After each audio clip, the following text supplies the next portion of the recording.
اس کا حساب کتاب بھی نیب سے لیا جائے گا اور ہم لیں گے.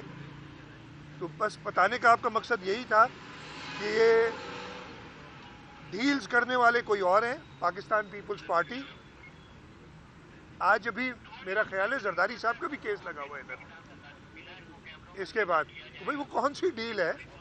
یہ وہ کہہ رہے ہیں نا کہ ایک اور نہیں ہوا تھا کہ یہ ڈیل ہم نے یہ کی کہ جی جو پیپلز پارٹی کے کیس ہیں وہ ہم واپس سندھ بھیج دیں گے. کہاں بھیجیں؟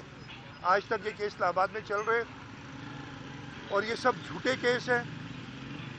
ہم یہ نہیں چاہتے کہ یہ کیس آپ کراچی بھیجیں. یہ کیا آپ ملک کے مفاد کی خاطر ان جھوٹے کیسز کو یہیں ختم کریں؟ ہم اسلام آباد چکر لگاتے رہے. 3 سال ہو گئے مجھے ادھر چکر لگاتے ہوئے. 2020 سے میں پھر 21 میں بلکہ 19 سے تو نیب کے چکر لگا رہا ہوں. 19 20 21 22 یہ 5واں سال ہے. 23 باتیں بہت کی تھی. کیس ایک فائل کیا ہے 2 سال ہو گئے اس پہ چارج فریم نہیں کر سکتے.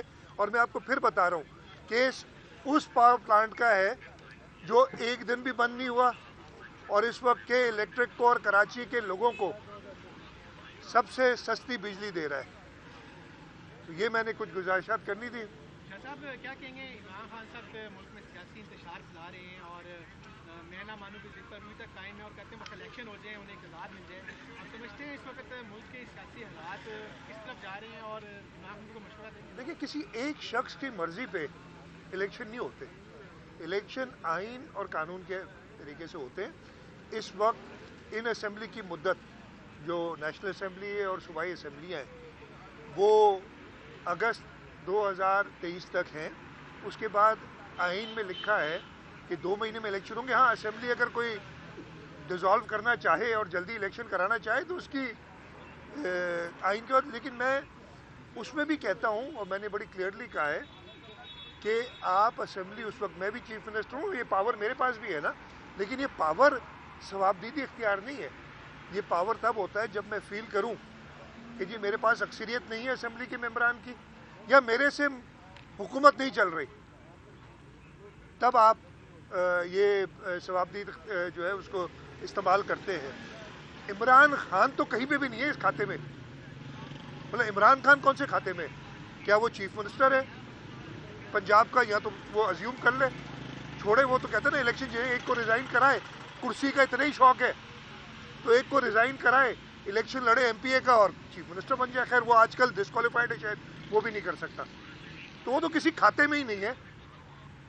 اور اگر وہ اپنی جو ایک انا ہے اور اپنی ایگو ہے اس کو مسلط کرنا چاہتا ہے اس ملک پہ تو میرا خیال ہے ایک فارمر پرائم منسٹر چاہے وہ سلیکٹڈ ہی کیوں نہ ہو اس کے لیے مناسب نہیں ہے کہ وہ اپنی انا کی خاطر پورے ملک کو مشکل میں ڈالے. اس وقت بھی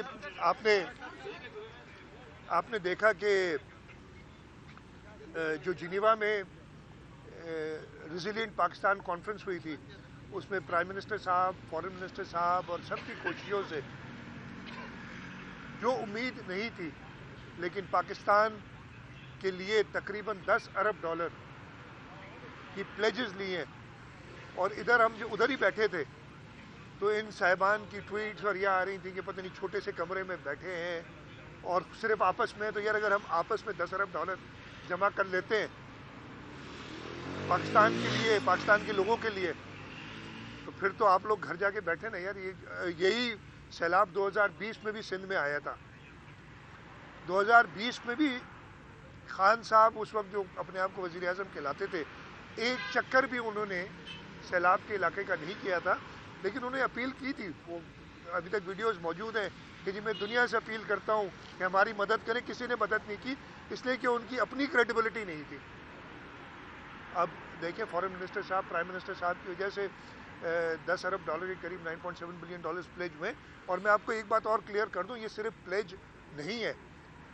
اس میں سے $2.2 بلین کے پروجیکٹس اپرووڈ ہیں جو ورلڈ بینک اور ایشین ڈیولپمنٹ بینک کے سندھ کے اندر 9.7 کی پلیج میں سے $2.2 بلین آ گئے ہیں ہمارے پاس خرچ کرنے کے لیے. اور انشاءاللہ تعالیٰ یہ سندھ کے لوگوں کی بہتری کے لیے خرچ ہوں گے انشاءاللہ. اس کے علاوہ بھی یہ $9.7 بلین ہے. میں نے کل ہی اس سلسلے میں میٹنگ کی تھی, اور جو ہمارے لوگوں کی ضرورت ہے تاکہ ہم ایسی تباہ کاریاں اگر دوبارہ آتی ہیں ان سے بچت کر سکیں, ان کے پروجیکٹس ہم نے تیار کیے ہوئے اور ہم ان ایجنسیز کے پاس لے جائیں گے تاکہ ان کے لیے بھی جلد سے جلد فنڈنگ ہو. سر کیا کہیں گے پاک فوج نے دن میں جو بلدیاتی الیکشن میں کراچی ہونے جا رہے ہیں فرسٹ ایئر کے لیے اپنی سروسز دینے سے معذرت کر لی کہ جب بہت ایمرجنسی ہوگی تو کوئی رسپانس فورس آئے گی, تو آپ سمجھتے ہیں کہ جو حساس مقامات ہیں وہاں پر سیکورٹی کیسی کی؟ دیکھیے ہمیں ضرور ایک سیکورٹی کا ایشو ہوگا, اور ہم پہلے بھی اسی وجہ سے کہتے رہے لوکل گورنمنٹ الیکشنز بڑے یہ جنرل الیکشن سے زیادہ مشکل ہوتے ہیں کنڈکٹ کرنا, اس لیے کہ ہر کاؤنسلر ہر جو کینڈیڈیٹ ہوتا ہے وہ اپنی پوری کوشش کرتا ہے, اور جو ہارنے والے ہوتے ہیں وہ یہی کوشش کرتے ہیں کسی نہ کسی طریقے سے گڑبڑ کی جائے, اور اس لیے ضروری ہوتا ہے کہ سیکورٹی کے پراپر انتظامات کیے ہوں. ہم اس پہ غور کر رہے ہیں, اور ہم نے خود ریکویسٹ کی تھی کہ ہمیں اسٹیٹک فورس چاہیے جو انتہائی حساس پولنگ اسٹیشنز ہیں ان پہ. اس کو ریویو کر رہے ہیں ہم, اور اس پہ سیکورٹی سچویشن میں بالکل اسی حساب سے فیصلہ کریں گے. ٹھیک ہے جی, بہت بہت شکریہ.